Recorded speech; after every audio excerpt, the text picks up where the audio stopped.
I think that movies depend so much on rhythm. They are so close to music, a movie is. Closer to music than a drama of the theater. That if the sound and the rhythm of the sound, above all the rhythm, is wrong, no image can save it. It's not only what you say, but the rhythm and speed of all the voices in a scene. So I often, when I direct, turn my back on the scene.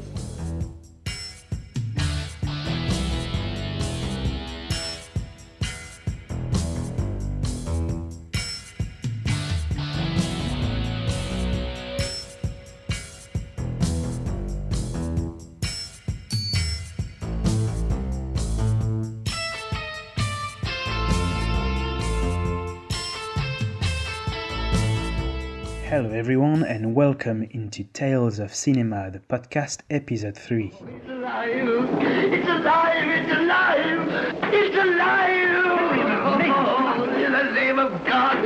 Now I know what it feels like to be God! Today we're going to talk about the 1988 John Carpenter's They Live. They have taken the hearts and minds of our leaders. They have recruited the rich and the powerful. And they have blinded us to the truth. Our owners. Our owners. They have us. They control us. They are our masters. Wake up.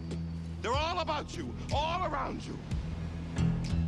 To be honest with you, I could have chosen any other Carpenter film for this particular podcast. It's just that I recently rewatched They Live. There's a few things that struck me while watching the film. A perfect example of his style. He's got one concept that I would like to explore through this film, which is the camera as a narrator concept, which is inherited from the classical style, like Alfred Hitchcock or Howard Hawks, John Ford. John McTiernan is one of those recent directors who were using a similar concept, and Clint Eastwood is probably the only living and working director at the moment who still uses the same method, the same technique. Before going on They Live and explaining why I wanted to talk about this film, I'm going to introduce and present John Carpenter. Just a few words because, most of you know who John Carpenter is. He was born in 1948. He's an American filmmaker, screenwriter, and composer. He's known as much for his films as for the soundtrack of his films. He went to UCLA. That's quite important to mention. Because in every of his interview he says that it's there that he learned the job of filmmaking. He learned how to do films because at that time, so he went at the end of the 60s, they were making you do everything. They were making you write, they were making you direct it, they were making you handle the camera, develop the film, work on the sound, on the editing, on absolutely everything. It was a great period of time to be a student in UCLA because you had established filmmakers coming, doing masterclasses like John Ford, like Alfred Hitchcock, like Orson Welles, people like this. So it must have been absolutely awesome to be a film student in UCLA at that time. That's quite important for the rest of his career because that's probably thanks to that and his love for classical cinema that his style became so unique. He very often says, pretty much every interview I've watched with him, actually, he says it all the time. He went into the filmmaking business to make westerns. That was his first and big love, and still is. I think he still absolutely loves westerns, and that's why he wanted to be a filmmaker, and that's why he wanted to be a director, to make westerns. But by the time he started directing, westerns have had fall out of fashion in Hollywood. So he went on to direct genre pieces, genre films with the supernatural in there. That will be quite important for him because he's quite fascinated by the supernatural in cinema. He says that the supernatural lives in cinema. You might not necessarily believe in it in reality, in real life, but through film, through storytelling, through cinema, it does live. You know, you look like your head fell on the cheese dip back in 1957. You're okay. This one, real fucking ugly. Oh. You see, I take these glasses off, she looks like a regular person, doesn't she, huh? Put them back on, formaldehyde face. That's what we got. That's enough out of you. You get out or I call the cops. Call the cops? You know what you need? You need a Brazilian plastic surgeon. So he started his career with a student film, Dark Star, that he expanded into a feature film. It was made with Dan O'Bannon, who will later work on Alien. Then Assault on Precinct 13 in 1976. Pretty much every film he made has turned out to be a cult classic some way or another, up until the late 90s, that said. So Halloween, The Fog, Escape from New York, The Thing, Christine, Big Trouble in Little China, Prince of Darkness, They Live, In the Mouth of Madness. All those films became cult classics and are very loved by a lot of people, including myself. But after making The Thing, that was his first big flop. Nobody wanted to see that film. Nobody liked the film at the time. It's quite hard to think about it now, but that's the sad reality. And it almost destroyed him. And then as a result, he had a hard time finding projects until he made Christine. And he openly says, when you ask him, why did he make Christine? He says, well, I needed a job. Then he made Starman, which was an attempt to do something a bit more mainstream, to change his reputation. It worked relatively, and that led him to do his big project, Big Trouble in Little China, which again was not understood at the time, was not a success. And he became very angry, became very angry at the studio system, became very angry at the world that he was living in. And that led him to write 2 films under pseudonym and direct them himself, Prince of Darkness and They Live. You can tell he was very angry at the time, and they are both very subversive films, very nasty, very angry. So They Live is the result of all this. The whole deal is like some kind of crazy game. They put you at the starting line, and the name of the game is Make It Through Life.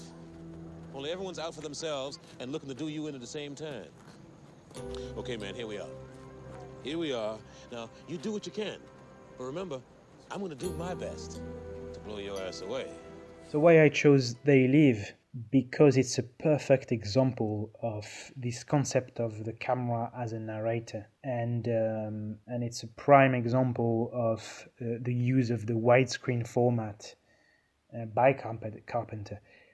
One important thing to know about Carpenter, he loves film, but he loves celluloid, the film itself. This format is something very important to him, and he often directs in 35mm using the anamorphic widescreen format.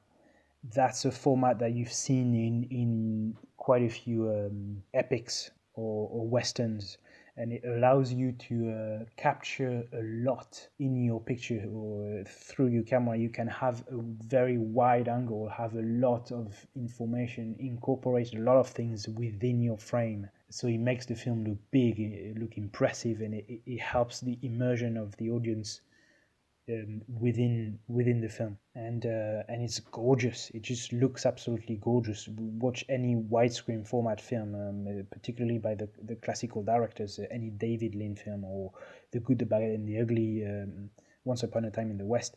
The use of the widescreen is just, it makes everything operatic. It has that feeling of an opera to it. It's beautiful. So They Live is a good example of how Carpenter uses that format to tell the story. I mentioned in the introduction this concept of the camera as a narrator, which is inherited from the classical style of filmmaking.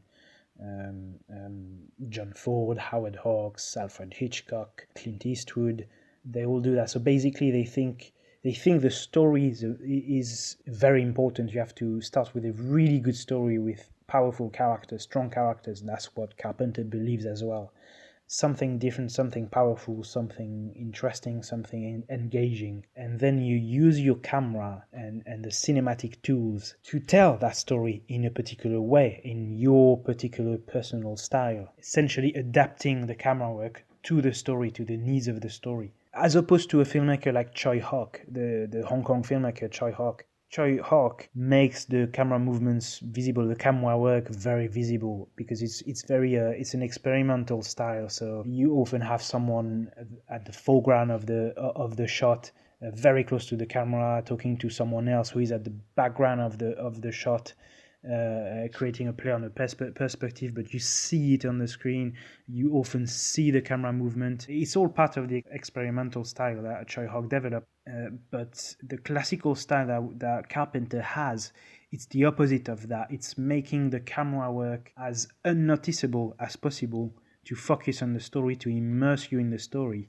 But that doesn't mean that he doesn't pay attention to that. It's TV work. It's very subtle and very elegant, but it's extremely well thought beforehand to specifically make you feel or make you understand something at a precise moment. That's the aim of that style. Last place of employment? Denver, Colorado. Worked there for 10 years.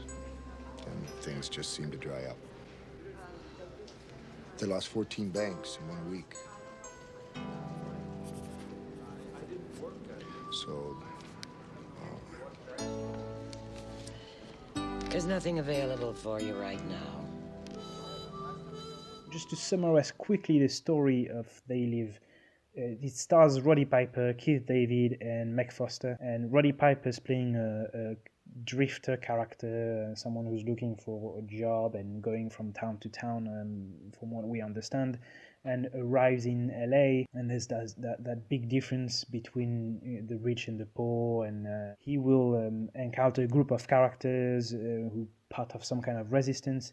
And through sunglasses, he will realize that our society is being governed by aliens from another planet who are using capitalism to use our resources and exhaust it, make slaves out of all of us. So it takes place in LA, in a big city, and how Carpenter uses the widescreen for that. He uses it to isolate the main character, Roddy Piper, who for a good half of the film doesn't say much. There's not much dialogue that you can rely on to understand the story. So Carpenter uses the camera as a way to express the feelings and the thoughts of Roddy Piper's character. The opening of the film is a good example of that. A credit scene where you have that tracking shot on the left. It starts on a wall with a graffiti, and you have the train going on the rails on the right side of the screen, and the camera going on the left side, slowly revealing Roddy Piper's character behind the train. So he's within a big space with railways everywhere. He's got his backpack on. From that first shot, you understand who the main character is. You don't need anything else. This character has been perfectly introduced just by that subtle camera movement and the composition of the frame within the frame. And regularly throughout the first half of the film, Carpenter uses those type of shots where, thanks to the widescreen, he incorporates a lot of information in there, but you have Roddy Piper at the center, and he feels like he's isolated. Nobody understands him, and nobody cares about him. Another good use of the widescreen in the film, and that's something that Carpenter does constantly in his career. The camera is used to either hide or reveal informations. There's one scene at about 14 minutes of the film. After the first resistance message got on TV, you follow Roddy Piper's character, himself following a priest who's been learning that message. During that scene, you follow Roddy Piper, so the camera is always following his eyesight, where he's looking at, what he's after, and trying to make you understand what's happening. It's a camera movement following Roddy Piper walking, and it goes on the right, and it's slowly revealing. So you have Roddy Piper walking around. You know where you are because you've been there before, and it's slowly, by going on the right side, it's slowly revealing what Roddy Piper was after, which is an argument between the priest and another guy. And then the camera stops, stays still. Roddy Piper goes on the right side and turns his back towards the audience, just watching the argument. And the two other guys are at the background of the picture, slightly on the left of Roddy Piper, and Roddy Piper's at the foreground of the shot. Incredible composition, that makes you understand completely the position of Roddy Piper within this story. It gives you glimpses of the decisions he's going to take. Created a repressive society, and we are their unwitting accomplices. Their intention to rule rests with the annihilation of consciousness. They have made us indifferent to ourselves, to others. We are focused only on our own gain. That is their primary method of survival. Keep us asleep, keep us selfish, keep us sedated. They're pulling the water out of the sand like sponges. Blow it out your ass. The fight scene is the perfect example in the film of how to use the camera to make you understand something, how to use the camera as a narrator. It's an action film, so it's supposed to be fun and entertaining, and John Carpenter knows that. So there's the whole thing about those glasses revealing the real reality, revealing that there are messages to make you consume and buy and essentially be modern slaves. It's not a very subtle critique of capitalism, or as Carpenter says it, unrestrained capitalism, because Carpenter is a capitalist and he loves it.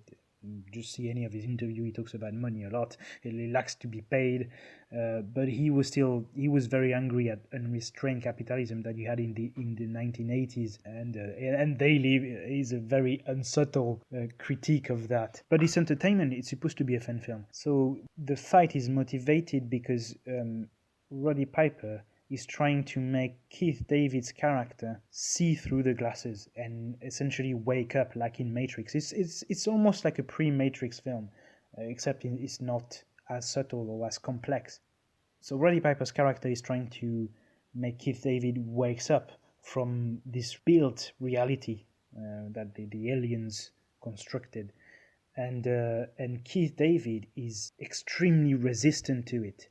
So how did Carpenter thought, well, how am I going to make the character cope with the new reality, accept it, and progress within the story, while still making the film enjoyable, while making things fun and entertaining? And we have Roddy Piper, who is a professional wrestler. Why not use him? So what Carpenter did is an almost 7 minutes long fight with a lot of wrestling moves, and there's a punch to it. There's a good rhythm, extremely precise editing, but it's all to make you understand the state of mind of Keith David's character at that time. He's struggling to cope with the new reality that he's presented with, and he refuses it constantly. It's a battle of will that is happening. But Carpenter uses the fight as a visual, physical representation of this battle of will and of the struggle that Keith David's character is going through in his mind. That's a great way to use the camera. That's a great way to use the specificity of cinema, and each blow, each hit that they are sharing, or that they're giving it to each other, is an evolution towards the acceptance of that new reality, and their own relationship is evolving through that fight as well. So there's a lot going on during that fight. There's a lot at stake in that scene, but it's all made for fun. It's all made for entertainment. It's a fun film. It's an action film. We need action. But action is not just for the sake of it. It has a purpose. And he uses that action scene to tell you something about the characters and the story. Yo, 1 week's pay. It's the best I could do.